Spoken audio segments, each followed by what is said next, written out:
What's going on YouTube? Welcome to another video. It's another week, more lifting.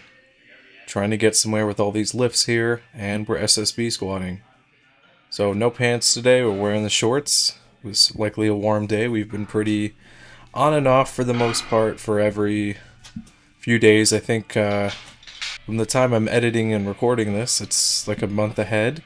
But we had all 4 seasons in about a week, so we went from like a 70-degree warm day to a cool like 65, then into the 50s, and then it snowed and stuff. So that's just Midwest Chicago weather, and I hate it because it creates allergy issues, sickness issues, and then it influences my training. So you're gonna feel some type of way when you come into the gym with all those weight and weather fluctuations. So not a fun time. You just really have to just deal with it and train and take those A's and those L's when you need to, and take the wins when you can. So not trying to make excuses, but man, I'm telling you, if it was just like a consistent temperate climate, I bet a lot more people would be a lot healthier and more consistent. When these fluctuations happen, I'm super susceptible to allergies, and they started flaring up. So great things to have to deal with when you're tearing your body down and trying to build it back up. So it is what it is. There's going to be some lulls. Not everything is going to be linear trajectory and progress. So we're still going to train. We're going to train when we feel like crap, because we're going to get used to training like crap, so that when we do feel like crap, it doesn't matter. But yeah, just more various angles of the SSB here. And I think I might taper back on these. My knees and everything are starting to hate me for these. I'm starting to like the belt squat and stuff more, and just need to recover. But surprise, deadlifts are back, and don't expect too much here. They're not that impressive. It's mainly just acclimating myself to the weight. So literally did 155 pounds here and just kept going from there. So that's been the game plan. Slowly add weight, see where we're at, and try to figure all that stuff out. So just various angles here, and just trying to get back in the groove of things. My mechanics are still there, but it's just getting used to, holding onto the weight, the left bicep, and making sure everything's fine. Luckily it wasn't the underhand that tore, and that's kind of why I'm using grips on here, just to get used to it before I transition back to just doing barehanded deadlifts. So it is what it is. Just happy to be able to do them again. My form definitely still on point, and it's like I never missed a day. Just have to acclimate myself to the weight, and hopefully we'll be pulling some big stuff again. So it's my favorite lift, and I can't wait. So those deadlifts are going to be only done on leg day now. So I've got the 2 leg days during the week, and then I may transition them back to a back day, or I may do like a legs and back, but kind of liking the split I'm doing now. It's a little bit different. But when I'm back at full capacity, I'm really going to choose those days when I'm going heavy. And to have like a heavy squat day and then a heavy deadlift day, like days apart, might be a bit difficult to recover from. So I got to figure out exactly what I want to do going forward. I did like that legs and back split before I got injured, with the strongman involved. I could honestly just do a 4-day split and get everything I need to get done. But I enjoy being in the gym, especially 5 days a week. It just puts me in a good spot. It works with my schedule. Shouting out my fishing channel. If you haven't subscribed already, you should probably subscribe. Bass photographer.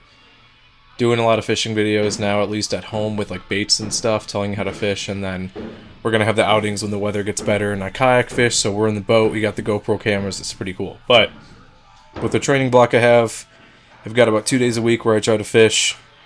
If I can't fish, I'm going to try to commit to at least 1 weekly video where I just talk about baits and stuff and bait selection.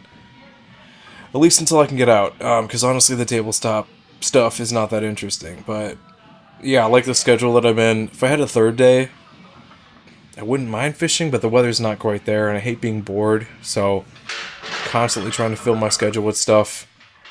But also, when you're training, 2-hour sessions lifting and then out fishing, it's just, there's a weird carryover. Unless we're in the summer where we don't get dark to about 9 p.m., it's really hard to balance work, this stuff, lifting all together into a singular day. Otherwise we'll be running around.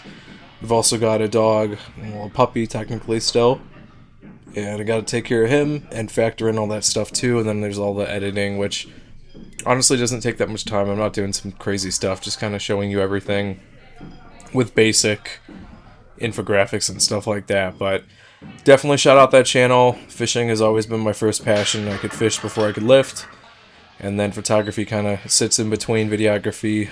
It's kind of wedged in between both of those. And on that channel, I am going to do like a lot of nature photography. So I'll show you some photos of the stuff that I see. But back to lifting, pretty standard protocol: hamstring curls, leg extensions, and I am not sure what happened to my knee, but whenever I deadlift, I would tear up my shins, and I think implementing that with that Ohio Power Bar, so I have my own there, and I haven't used it in a few months, so that knurling is intense, so I cut up my legs. But usual basics here, just sticking to these going forward until other options come around. I just like doing the heavy stuff, just destroying my legs, and then at least while the deadlifts are light, get the extra volume in, and then reevaluate when you start pulling heavy again.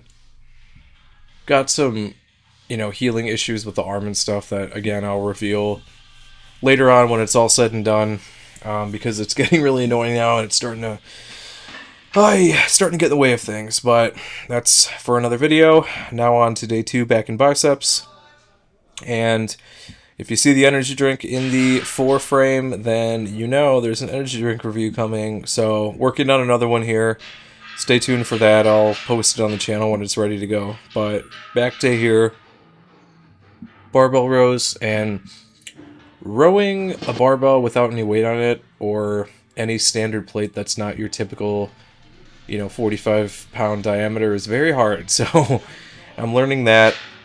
I was doing them from the rack, but I would prefer to just be able to do a platform if I wanted to do the Penlay rows or, these type of rows here. So once you get to that, like 45 diameter, then it's not really an issue. It's just everything in between. So just focusing on doing these bodybuilding style for now, and, basically just trying to get, not feeling, but get the motion down again and control.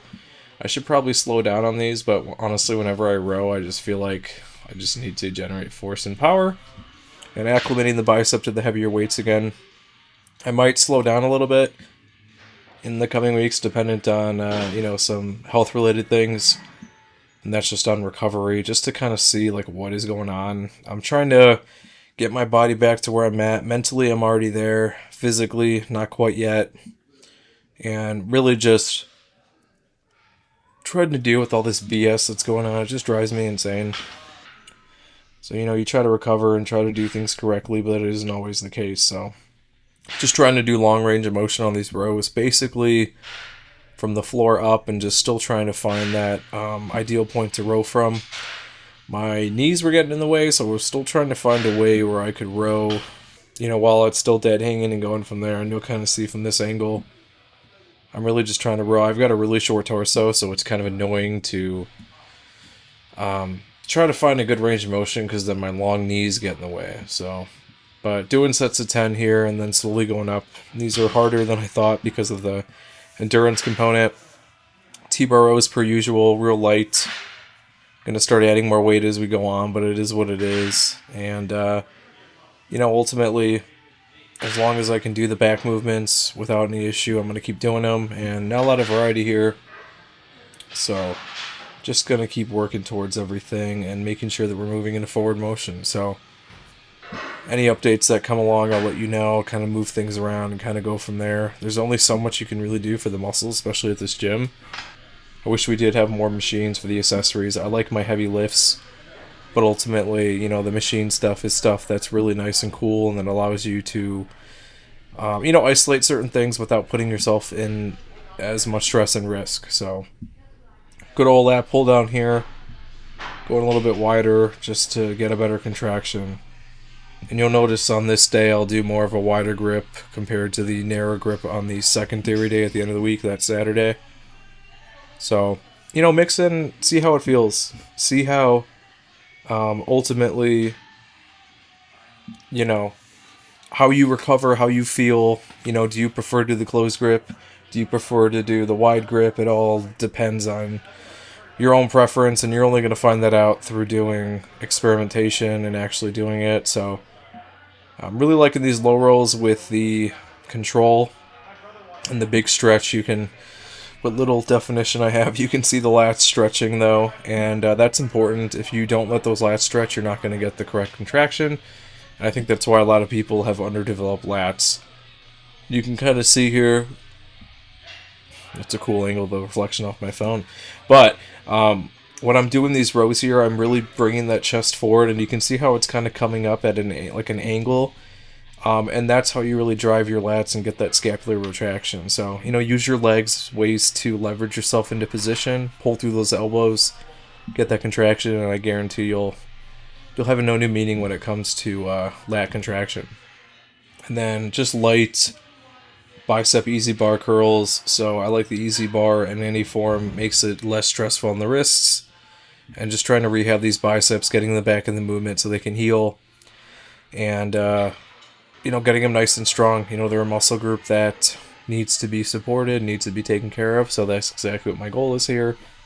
And then the rope hammer curls, variety, but also the forearms, so you can really do whatever you want to do. I'm just doing the lifts that I like. You can choose other bicep exercises if you want to do them. And of course supination, just because that's the important range of motion and motion I need to practice. So just keeping it light, doing them after, so they're not fatigued, but they're, the muscle's been worked, so we can go lighter and get a similar contraction and effort put into it. So, this is kind of rehab, kind of coming back. It is what it is. It's just make do with what you got. And that's been the whole theme of this series, which I've probably said hundreds of times in these videos. So, like, comment, subscribe. I'll see you in the next one. Bye-bye. Thanks for watching the latest video. If you want to help support the channel, I actually own my own wet shaving and grooming e-commerce website where everything's handmade by me. It's www.apexsoaps.com, and you can get a 10% off code using wet shaver. We've got some cool scents here. We've got some Coca-Cola scents, a horchata scent, traditional barbershop, just some really cool stuff. And you can purchase samples or you can buy the whole set. If you have any questions, feel free to reach out via email. Be quick to respond. Thanks for watching.